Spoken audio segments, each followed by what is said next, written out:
Mrs. Ng, and today we are going to learn how to make pizza dough, homemade pizza dough. If you were in class, you would be doing this to make the pizza wars, but since we aren't in class, you're going to just learn how to make a basic pizza dough from scratch using flour, all-purpose flour, yeast, salt, and sugar, granulated sugar. The toppings for the sauce are also here. Tomato sauce, Italian seasoning, garlic, and oregano. And then the only topping we're using for now is just the mozzarella cheese. We have the shredded as well as the fresh sliced. All right, so now that we have our ingredients and everything in its place, mise en place, we are going to get ready to make our dough. Following my recipe, I usually have it on the computer, it says in a large bowl, dissolve the yeast in water. So you can do this one of two ways. I like to do it in actually my measuring cup, my liquid measuring cup. So I measured 3/4 cup water to the line, and I measured it, warmed it, in the microwave for about 30 seconds. And then I took this is actually a candy thermometer. It's supposed to be 105 to 110 degrees Fahrenheit, so you make sure that the yeast does not die. It's actually living. So you want to actually make sure that it's the right temperature. I'm going to go ahead and fast forward. You would stir the yeast in and the teaspoon of sugar, just like the recipe says. And then I went ahead and used my fork to kind of whisk it and left it at the side, and look what happened to it. This is called proofing the yeast. When you proof the yeast, it actually means that it's ready and active. If it did not become foamy like this, you would know that it's not going to make the bread rise. So yeast is one of our three leavening or rising agents. The other two were baking soda and baking powder, but yeast is the ingredient that makes it rise. All right, so we don't really need this one. It was just to show you that to get it to the right temperature. All right, so then continuing to look at our recipe, it says in a large bowl, dissolve the yeast in the water. So I'm just going to take my yeast that's been proofed and put it into the bowl. And then it says to stir in flour. So we know from learning at school that we spoon flour in. We do not scoop it. So we're going to spoon. And I actually like for you guys to measure over a different bowl so that if there's anything extra, it goes into that bowl, not into the bowl that you're going to be using. And we're just, so it's okay you want to go heaping. Now, I didn't have these ingredients out because I know that my things are close by, and that's fine. I can reach them. But if you want to help yourself out, you could have all the measuring ingredients out as well. That's one. And then a half.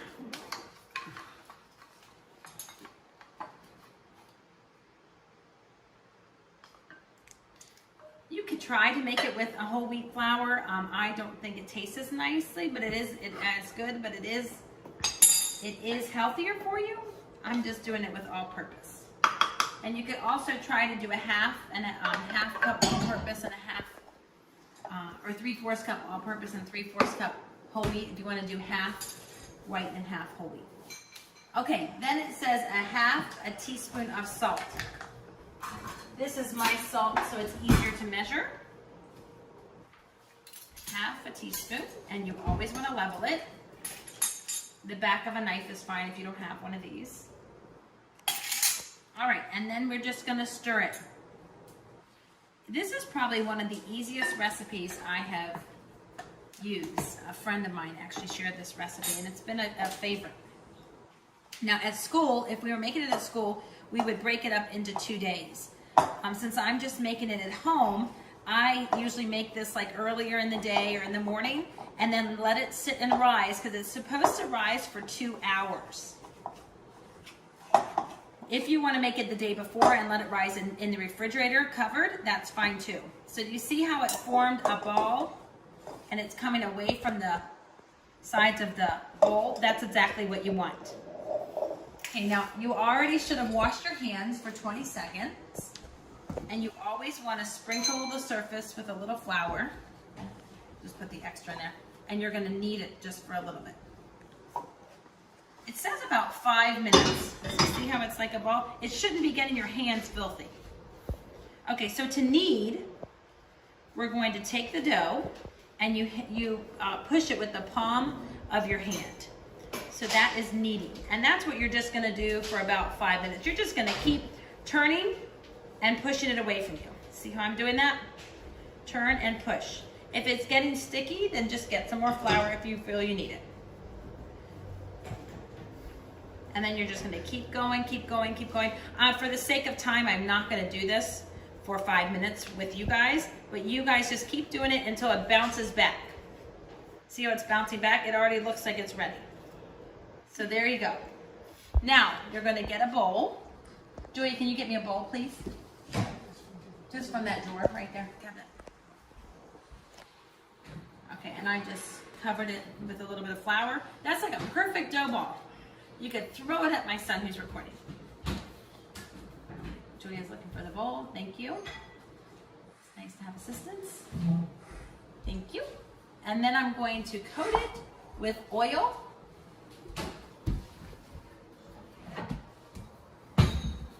I should have had that out, but it's okay. Oh. And then we're sprinkling it with olive oil. You can even use a pastry brush. What about canola oil?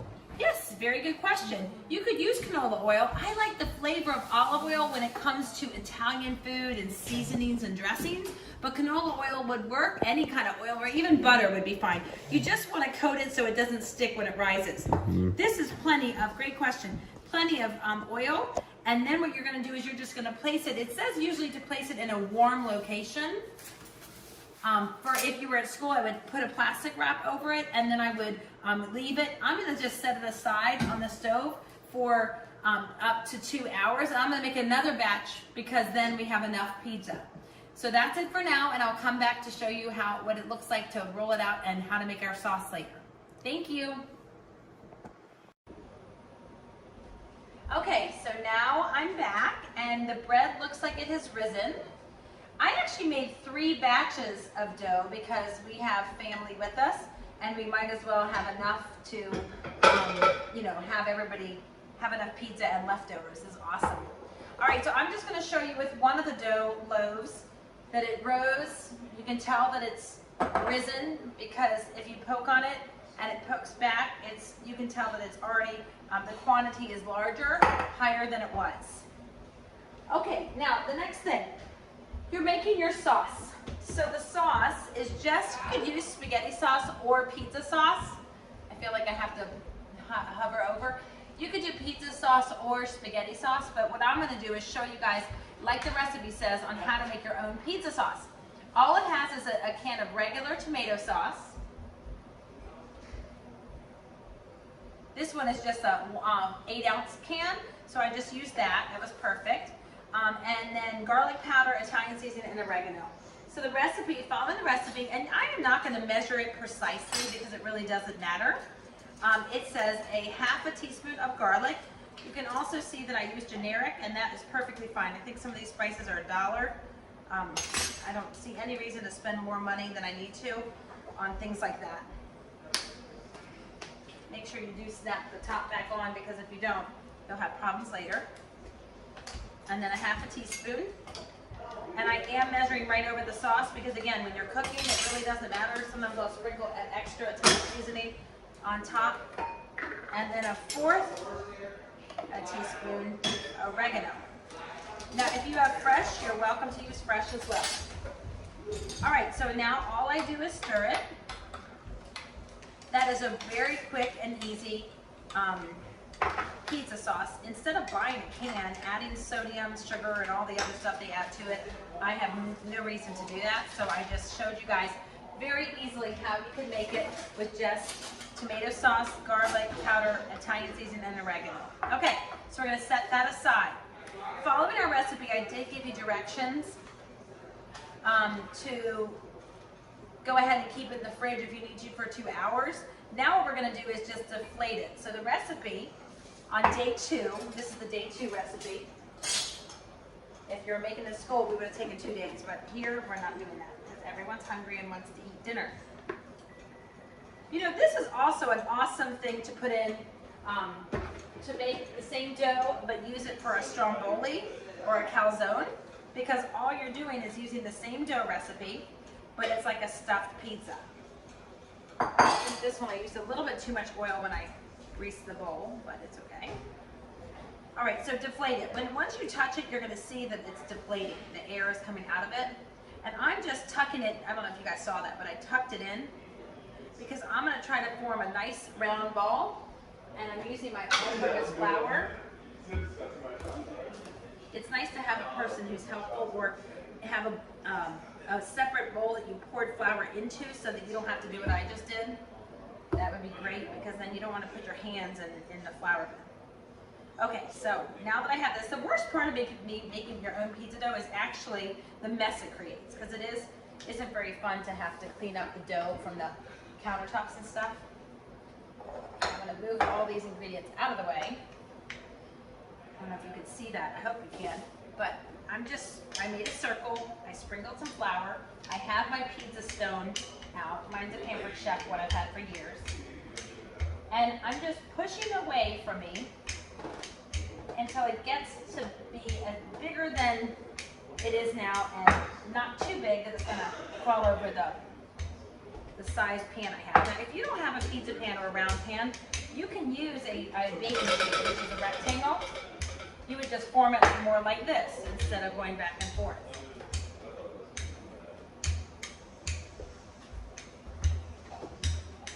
It's dinner time in that King household, so you can see that my daughter's making a good dessert as well. Roll it out, and you would fold over the dough, over the rolling pin. Don't do what I just did, but let's try that again. Fold it over, and then hold it, and you're going to move it over to the pizza stone, or my round stone. Okay, and then you can just kind of use your hands to spread it a little bit to make it bigger. If you guys don't have a pizza pan, there you go. If you guys don't have a pizza pan, then you can just use the rectangle like I said. And if you make more dough, you can use more than, when we like thin crust, so we don't want it to be thick crust. But if you guys like it to be thick, then you can use 2 batches to make it a thick pizza crust. But then you're going to want to make sure that you also cook it long enough. Some people doing the Pizza War competition like to put stuffed crust on the edges, so they use mozzarella sticks. And then you would just put it, healthy carbohydrates because it's white flour. And then the cheese is dairy. Whatever meat you put on it is protein. And then the sauce really is not a vegetable, so we usually serve a side salad. Like we made a huge salad already for our family to go along with pizza, because we believe that you have to have a well-balanced meal. Okay, so there's our sauce. Now, you might not like less sauce, and that's okay.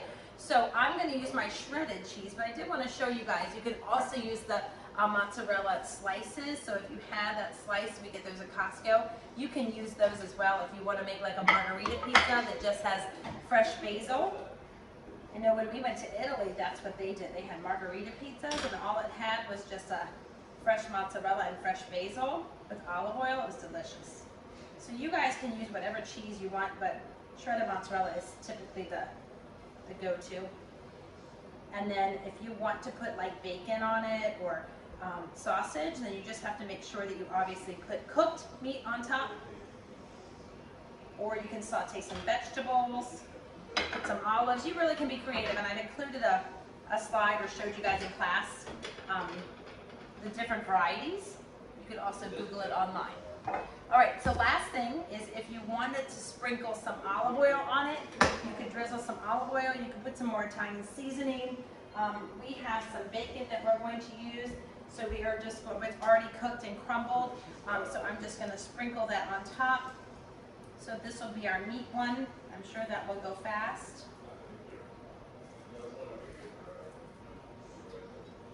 The boys said they like the meat one. Now, when we were growing up, my mom would do this with us, and we would have, that's not 20 seconds, I just wanted to get the grease off. But my mom would do personal pan pizzas and put them in little pizza pans, like the foil pans that come from like a pie that you would use. Those are the ones that she would keep, and we would do personal pan pizzas.